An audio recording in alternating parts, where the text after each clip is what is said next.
6 గ్యారెంటీల అమలుకు కసరత్తు చేస్తోంది తెలంగాణ ప్రభుత్వం. డిసెంబర్ 28 నుంచి జనవరి 6వ తేదీ వరకు ప్రజాపాలన సభల ద్వారా లబ్ధిదారుల నుంచి దరఖాస్తులు స్వీకరించనుంది ప్రభుత్వం.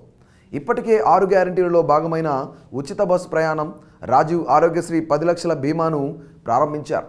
అభయహస్తం కింద మిగిలిన గ్యారెంటీలపై ఫోకస్ చేసింది కాంగ్రెస్ ప్రభుత్వం. ప్రతి గ్రామంలో ప్రజాపాలన సభలను నిర్వహించనున్నారు. దీనికోసం ప్రతి గ్రామంలో ప్రత్యేక ఏర్పాట్లు చేస్తున్నారు ప్రభుత్వ అధికారులు. ప్రజాపాలన ప్రజల వద్దకు చేర్చేందుకే ఈ ప్రజాపాలన కార్యక్రమం అంటోంది ప్రభుత్వం. దానికోసం ప్రతి గ్రామంలోనూ అభయహస్తం సభలను ఏర్పాటు చేయనుంది ప్రస్తుత రేవంత్ రెడ్డి ప్రభుత్వం. ఈ సభలో 6 గ్యారెంటీల కోసం లబ్ధిదారులు దరఖాస్తు చేసుకోవచ్చు. మహాలక్ష్మి, గృహజ్యోతి, రైతు భరోసా, ఇందిరమ్మ ఇల్లు, చేయూత పథకం, యువ వికాసం పథకాలపై దరఖాస్తుదారులు తమ రేషన్ కార్డ్, ఆధార్ కార్డ్ జెరాక్స్లతో పాటు ఫోటో జత చేయాల్సి ఉంటుంది. రేషన్ కార్డు లేని వారు దరఖాస్తు పత్రంతో ఆధార్ కార్డు మరియు ఫోటో ఇస్తే సరిపోతుంది. గ్రామ సభల్లో మహిళలకు ప్రత్యేక కౌంటర్ ఏర్పాటుతో పాటు చదువు రాని వారి కోసం ఆశా వర్కర్లు, అంగన్వాడీ కార్యకర్తలను సహకరించాలని ఆదేశించింది ప్రభుత్వం.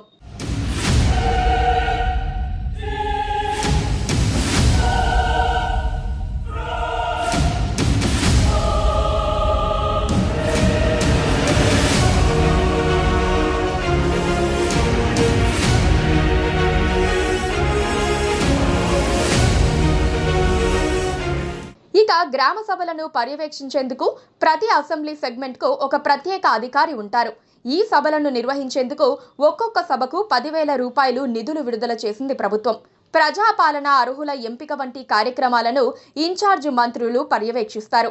ఇందుకోసం 10 ఉమ్మడి జిల్లాలకు ఇన్ఛార్జ్ మంత్రులను నియమించారు రేవంత్ రెడ్డి. ఉమ్మడి కరీంనగర్ ఉత్తమ్ కుమార్ రెడ్డి, మహబూబ్ నగర్ దామోదర్ రాజనరసింహ, ఖమ్మం కోమటిరెడ్డి వెంకటరెడ్డి, రంగారెడ్డి శ్రీధర్ బాబు, వరంగల్ పొంగురెడ్డి శ్రీనివాసరెడ్డి, హైదరాబాద్ పొన్నం ప్రభాకర్, మెదక్ కొండా సురేఖ, ఆదిలాబాద్ సీతక్క, నల్గొండ తుమ్మల నాగేశ్వరరావు, నిజామాబాద్ జూపల్లి కృష్ణారావులను నియమించారు సీఎం రేవంత్ రెడ్డి. సభలలో వచ్చిన దరఖాస్తులను అధికారులు పరిశీలించి అర్హులైన వారిని ఎంపిక చేస్తారు. అనుకున్న విధంగా 100 రోజులలో తమ గ్యారెంటీలను అమలు చేసేందుకు కసరత్తు చేస్తుంది కాంగ్రెస్ ప్రభుత్వం. దీనికోసం ప్రజాపాలన కార్యక్రమాన్ని ఉపయోగించుకుంటుంది. దీనికి గాను మొత్తం 12,769 గ్రామ పంచాయతీలు, 3,658 మున్సిపాలిటీల్లోని వార్డులలో గ్రామ సభలను నిర్వహిస్తారు.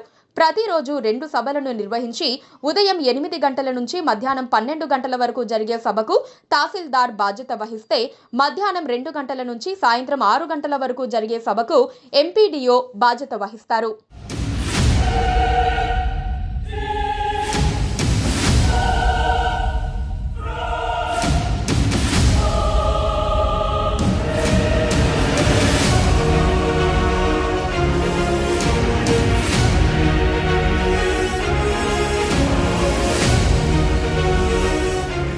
సో ఇలాంటి మరిన్ని ఇంట్రెస్టింగ్ అప్డేట్స్ కోసం మా కేటీవీ తెలుగును సబ్స్క్రైబ్ చేయండి. అంతవరకు సెలవు, నమస్తే.